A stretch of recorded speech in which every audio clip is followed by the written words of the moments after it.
standarnya memang ya saya sendiri juga belum bisa pakai fast trading, Pak. Ya, Jadi sama, masih Pak. Saya juga nggak konvensional jago. gitu. Ya, saya juga suka konvensional, Pak. Baik, kita lanjut Pak Bekti. Jika day trade untuk CL dan profit taking, apakah kebiasaan pakai rasio 1:2 atau yang penting untung, Pak Bekti? Dan Eh, komposisi average up menurut Pak Bekti gimana? Pak, mau Pak diulang lagi, Pak. Tadi agak sedikit suaranya kurang jelas. Day trade, untuk day trade nih tadi untuk CL dan profit taking, apakah kebiasaan pakai rasio 1:2 atau yang penting untung, Mas? Jadi kalau saya lihat tadi udah dibahas ini Pak ya, CL-nya kan tadi 2-4% day trade ya, dan profit taking juga 2-5%. Nah, untuk komposisi average up gimana Pak Bekti? Apakah Pak Bekti nerapin strategi average up nggak nih? Ya, saya pribadi jujur tidak. Saya tidak menerapkan untuk scalping, dan kalau mungkin ini sekedar saran dari saya ya, disclaimer on ya. Kalau untuk scalping benar-benar kalau saran saya Anda jangan average.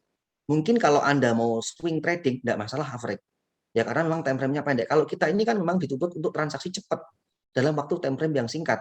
Saya juga pernah tegaskan lagi, scalping ini kalau memang benar-benar nggak cocok, jangan coba-coba diterapkan. Jadi cari aja yang nyaman untuk Anda. Saya di sini cuma menjabarkan bagaimana nih kira-kira pengalaman saya, ilmu saya tentang scalping.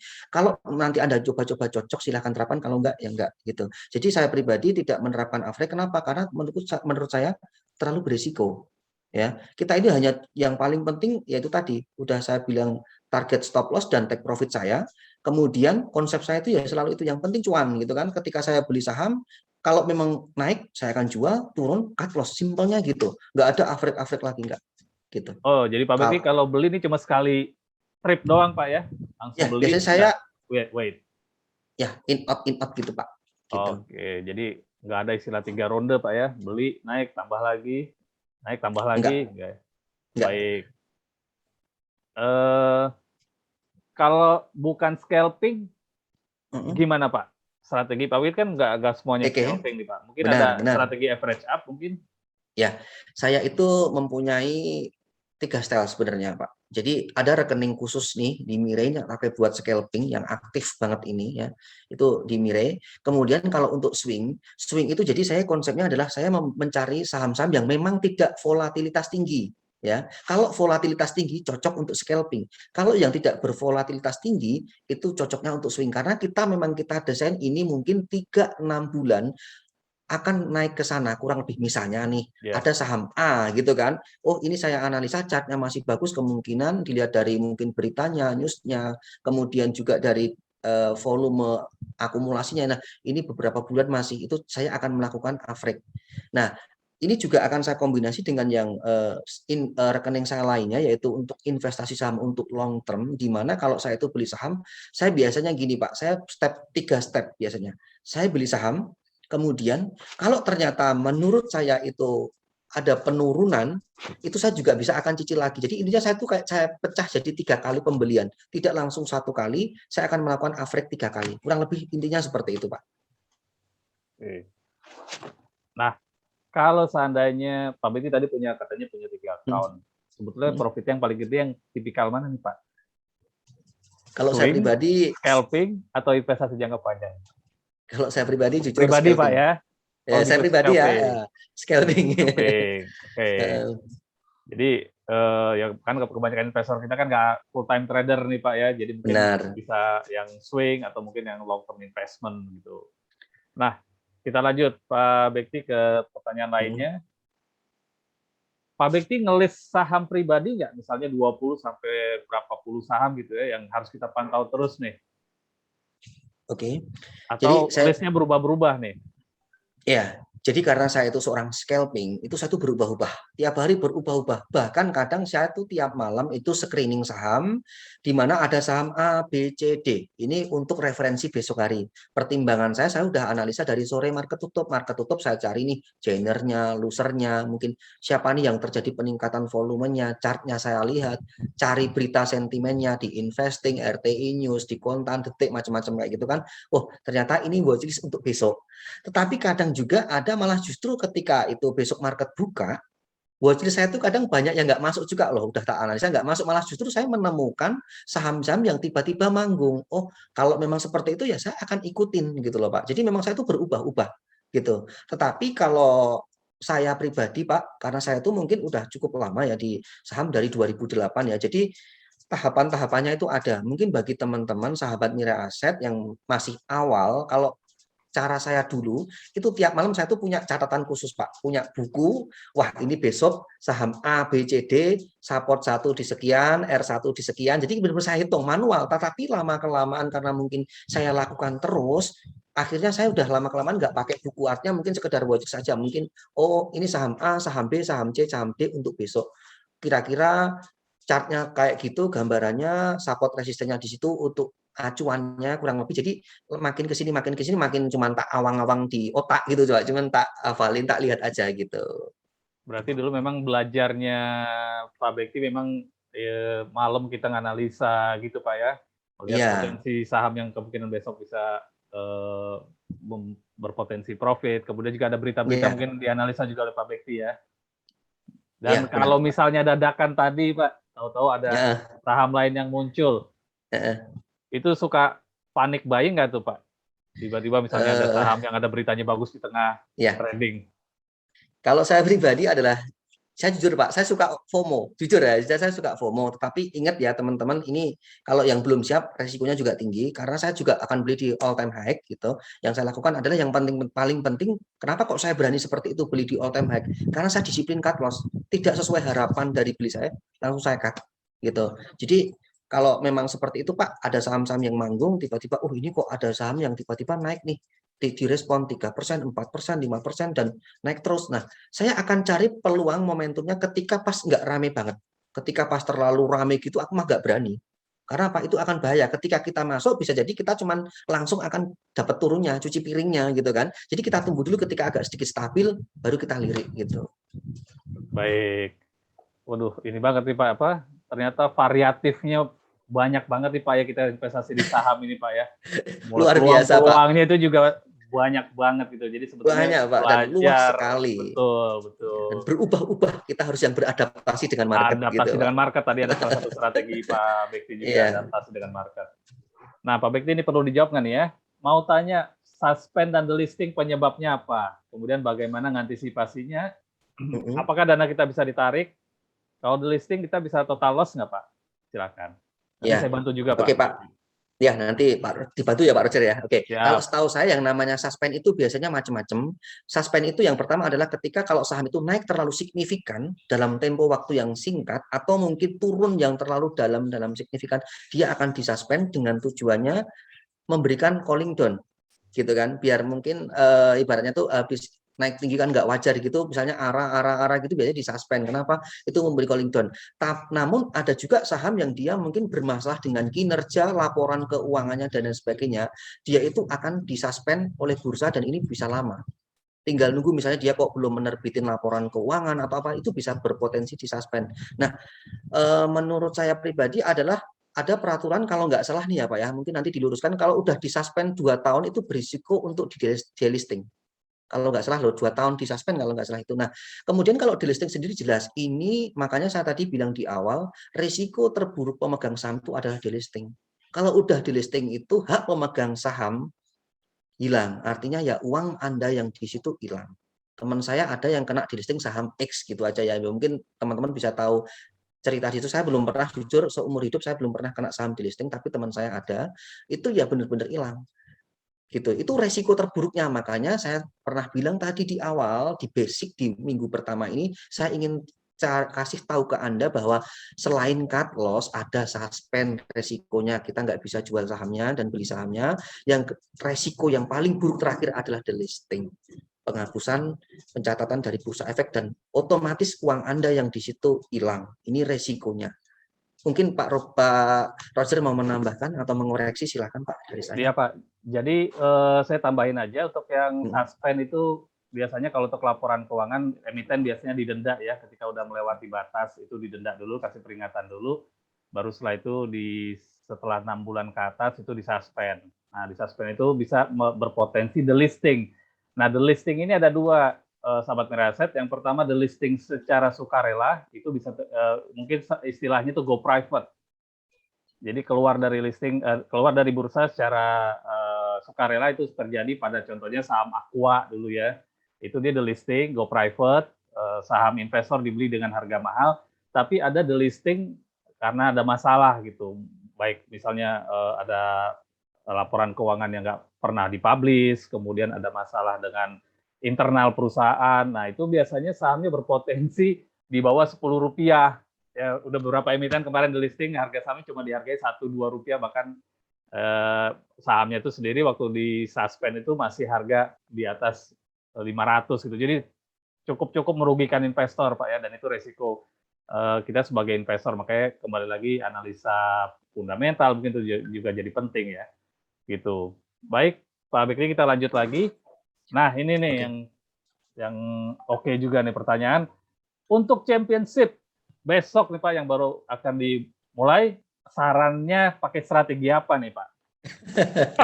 Aduh, ini gimana ya cara Pak? Jadi gini teman-teman, intinya dulu itu saya cerita dikit ya tentang saya. Saya itu kan dulu juga belum pernah muncul ke publik, sebenarnya juga nggak ada keinginan kan. Tetapi Mirae Asset mengadakan kompetisi, saya cuma berpikir saya ingin mengalahkan diri sendiri, sama saya menguji keterampilan trading. Dan ternyata alhamdulillah bisa masuk nominasi gitu ya. Nah, yang ingin saya sampaikan kepada teman-teman semua adalah tentunya event ini sangat bagus sekali. Silahkan Anda pakai untuk menguji keterampilan trading Anda. Tips-tipsnya seperti apa? Yang sudah saya jabarkan tadi, bahwa kalau kita itu mau trading, berkompetisi, yang paling penting sebenarnya kuncinya adalah kalau Anda harus disiplin cut loss. Dengan harapan apa? Kalau Anda trading, kemudian tidak sesuai harapan, cut loss. Supaya apa? Aset Anda itu tidak terjebak di sana. Karena Anda kalau ini bicara kompetisi ya, saya bilang ya ini tidak berbicara masalah ini. Kalau Anda memang berniat mau kompetisi, trading, menguji keterampilan, ketika Anda cut loss itu Anda bisa tukarkan saham lain yang lebih berpotensial. Kalau belum ada yang saham berpotensial ya jangan coba-coba dikit-dikit di cut loss gitu, jangan gitu. Nah, seperti itu nanti Anda akan lakukan terus, maka dari itu Anda akan bisa mendapatkan return yang tinggi. Kurang lebih ya gambarannya seperti ini Pak. Kalau saya disuruh detail saya juga kadang bingung mau jelasin apa, karena memang kayak mengalir gitu ya. Itu juga cuman trading biasa aja gitu. Kurang Baik. lebihnya gitu sih. Yang penting saya tekankan ada disiplin cut loss biar aset Anda selalu bisa berputar. Baik. Jadi kayak dagang aja Pak ya, putar Nah, bener. terus gitu. Iya. Baik Pak Bekti, ada saran bacaan buku nggak untuk pemula trader nih? Nah, Pak Bekti sendiri mau bikin buku nggak nih? Iya, jadi kalau saran saya sih, jadi nanti juga saya menerbitkan buku, kemungkinan bulan depan rilis gitu. Jadi di situ makanya ingin saya luruskan Pak, sebenarnya di buku saya situ saya merekomendasikan harganya murah kok, kurang lebih cuma di range 100 ribuan kurang lebih gitu. Nah, yang ingin saya sampaikan adalah Pak tentang ini loh Pak, mindset.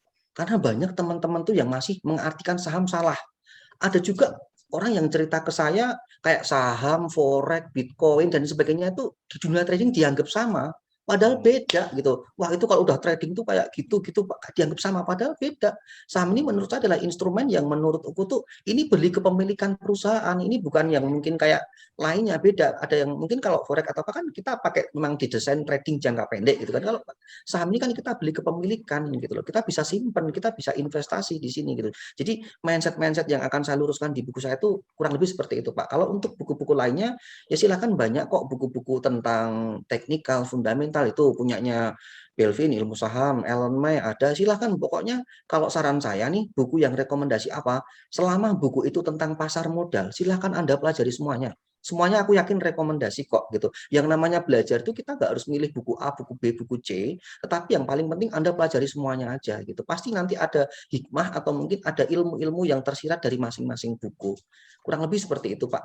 Betul, terima kasih Pak Bekti, itu saran yang bagus untuk para pemula trader ya. Oke, lanjut Pak Bekti, kita ke pertanyaan berikut. Parameter dan analisa yang digunakan untuk screening saham yang berpotensi untuk di swing, Pak. Oke. Jelas kalau kita bicara trading itu yang paling saya utamakan adalah teknikal.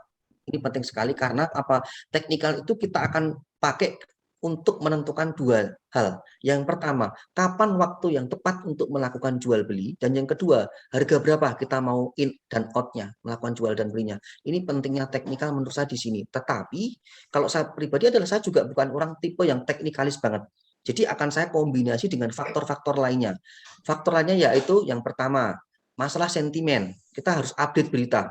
Yang kedua, saya juga akan melirik harga semacam komoditi dunia, gimana dengan gerakan indeks dunia, apalagi kebijakan-kebijakan kemarin sempat ada tapering gitu kan yang membuat IHSG kita juga rontok. Nah, kita harus lincah.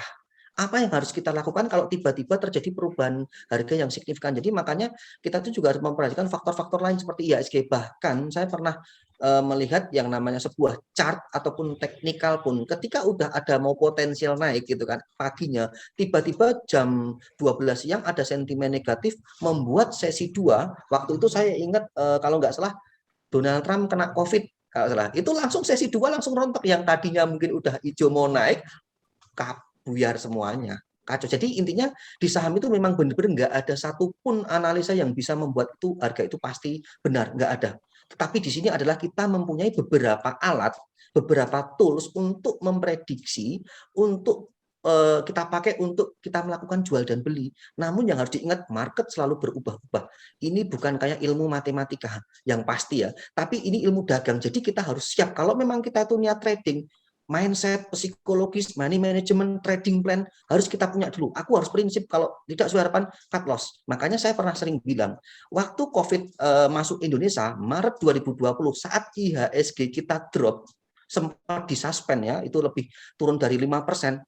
Saya salah satu orang termasuk yang selamat dari hantaman itu. Justru malah di bulan Maret dan April, saya itu secara ROI membukukan return ratusan persen secara bulanan. Itu kenapa? Karena saya disiplin. Ketika tidak sesuai harapan, tiba-tiba kok rontok, saya langsung cut loss gitu. Jadi intinya di sini pentingnya cut loss saya tekankan di situ gitu. Tetapi kalau ada yang sering bilang sama saya, Mas Bekti, saya itu sudah cut loss berkali-kali, malah sampai modal saya itu habis bilang gitu. Ada juga yang lucu kayak gini. Wah, kalau seperti itu ya jangan diterima utuh. Maksudnya cut loss itu adalah ketika kalau seperti itu berarti kamu harus ada pelajari dulu teknikal fundamentalnya gitu. Jadi kombinasi semuanya, Pak. Baik, Pak Bekti. Nah, kalau trik supaya kita bisa tahan nih Pak Bekti pada saat porto kita di hijau nih, udah profit. Gimana sih trik supaya kita bisa tahan tuh kalau memang ini sama masih punya potensi up lagi?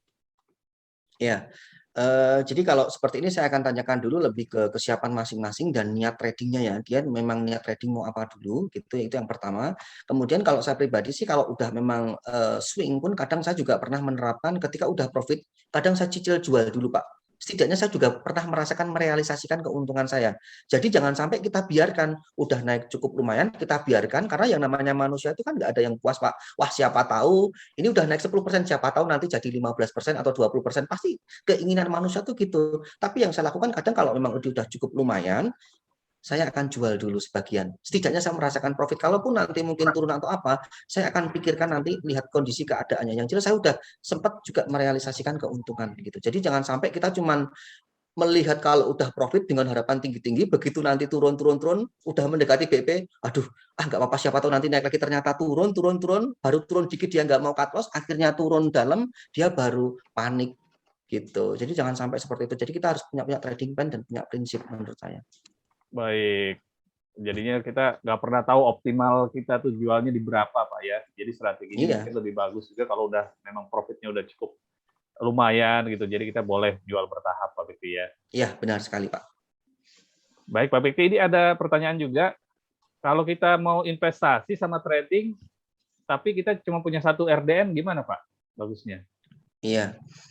Jadi kalau saran saya sih sedikit agak apa ya, mungkin beresiko ya. Jadi kalau memang benar-benar kita itu mau trading atau investasi, saran saya dipisah gitu kan. Toh buka rekening apa efek itu kan murah gitu kan, gratis gitu, paling cuma modal materai gitu kan ya. Kenapa? Karena apa? Itu akan mengganggu cara kerja kita. Misalnya gini, atau mungkin prinsip kita. Misalnya saya campur aduk. Saya pengen niat investasi di saham A, fundamentalnya bagus, saya belikan saham A. Nah, tiba-tiba niatnya investasi. Tapi kalau dicampur, terus tiba-tiba nanti kok langsung ada saham itu, wah saham ini ada yang potensial di running trade manggung. Wah, kayaknya tergoda, akhirnya bisa jadi nanti akan terbesit, ini kok masih lama, akhirnya dia dijual, akan ditukarkan untuk trading. Nah, ini juga bahaya, makanya kalau dicampur tuh akan mengganggu psikologis kita. Menurut saya gitu, nanti trading plan kita pasti jadi kacau. Yang tadinya mau pengen investasi, akan dijual jadi trading, yang kita masih tadi trading bisa jadi juga akan kacau, nanti mungkin nggak jadi investasi gitu. Ininya cuma trading terus, makanya kalau saran saya dipisah. Gitu. Oke, baik. Ini ada pertanyaan lainnya Pak Bekti. Pakai indikator apa nih Pak untuk scalping? Chart berapa menit mungkin atau pakai daily? Silakan Pak. Oke, kalau untuk chart sebenarnya saya tuh kan tadi sudah bilang saya tidak cek teknikalis banget, tetapi saya tetap pakai chart, tapi time frame saya pendek, paling 2-5 menitan, karena memang saya tuh didesain kan, saya scalping, saya benar-benar cuma in out memanfaatkan gejolak di pasar, makanya saya time frame-nya yang pendek sekali, rata-rata 2-5%, kurang lebih, 2-2 menit, 5 menitan, sorry Pak, bukan 5 persen. menitan Pak ya, kan Iya, ada pilihannya tuh Pak ya, kalau di chart itu iya ada yang benar. 1 menit. Oke. Pernah nggak Pak selama sebulan lebih banyak loss-nya daripada profit-nya? Oh ya pernah. Dulu ya pernah. Bahkan saya sendiri aja kalau untuk tahun 2021 ini saya kena bulanan itu di laporan monthly-nya itu di bulan Mei, kalau nggak salah Mei itu pas sideways ya. April Mei itu kan sorry Maret akhir dan April itu sideways. Saya bulan April sorry April itu saya minus 20% secara apa ya aset gitu pas sideways itu. Tapi kalau untuk Januari sampai saat ini plus gitu. Jadi setiap trader pasti pernah ngerasain lah Pak ya, yang namanya Pasti loss. Tapi Pak, dari situ justru pengalaman kita menjadi tambah bagus Pak ya, jadi mental kita jadi benar tambah sekali kuat. Pak. Betul. Nah, ini karena waktu kita juga udah jam 11, saya mungkin hanya mengambil beberapa pertanyaan lagi. Cara memilih emiten buat besok tadi udah dibahas. Jadi ada yang dadakan, ada juga yang memang udah Ya, dianalisa benar, sama Pak. Pak Beksi. Ya. Nah, kemudian sharing money management dong Pak, untuk scalping, swing, atau invest. Sharing apa Pak? Money management Money untuk management untuk scalping, swing, sama invest itu gimana cara pembagian money managementnya Pak? Oke. Saya akan jelaskan singkat aja karena mungkin juga karena waktu. Yang pertama adalah kalau kita mau scalping. Scalping itu kalau saran saya adalah gunakan dana yang terukur untuk scalping. Kalau memang Anda itu cara ngukur saya, cara kata, kalau mungkin kata-kata saya agak sedikit pedes ya, tapi mungkin ini benar. Jadi siapkan uang ini kalau hilang, Anda nggak ada masalah. Nggak akan ganggu psikologis Anda. Ini kalau scalping, saran saya. Jadi anggap aja ini uang belajar atau mungkin uang yang udah siap benar-benar Anda resikokan tinggi gitu. Itu scalping. Kemudian yang kedua, kalau scalping Anda wajib disiplin cut loss. Yang ketiga, kalau profit Anda harus amankan. Itu untuk scalping. Kalau untuk swing, ini memang dana kalau bisa kan ini memang kita beli saham, ini dana itu kan akan sedikit agak lama. 3 bulan, 6 bulan. Jadi benar-benar Anda harus gunakan dana yang nganggur.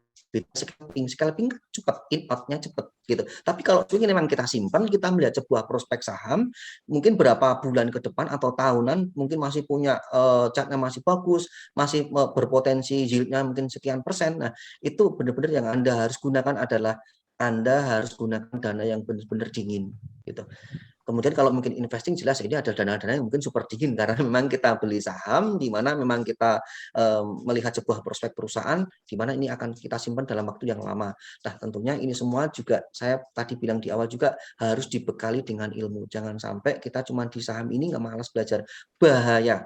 Kalau memang Anda nggak mau belajar di saham, saran saya jangan masuk saham gitu. Ini pedes tapi benar menurut saya. Kenapa? Bahaya. Kalau seperti itu nanti kalau Anda di saham terus malas belajar, pengennya cuma untung, nggak mikir resiko, itu bahaya. Anda bisa jadi nanti keluar nyalah-nyalahin sahamnya. Padahal yang salah itu bukan sahamnya, Anda yang salah gitu loh. Jadi makanya saran saya itu tadi, Anda persiapkan money manajemennya, kemudian psikologis dan mindsetnya itu nanti akan saya bahas di kedua. Yang jelas gunakan dana dingin, Anda harus selalu belajar, dan belajar. Gitu Pak.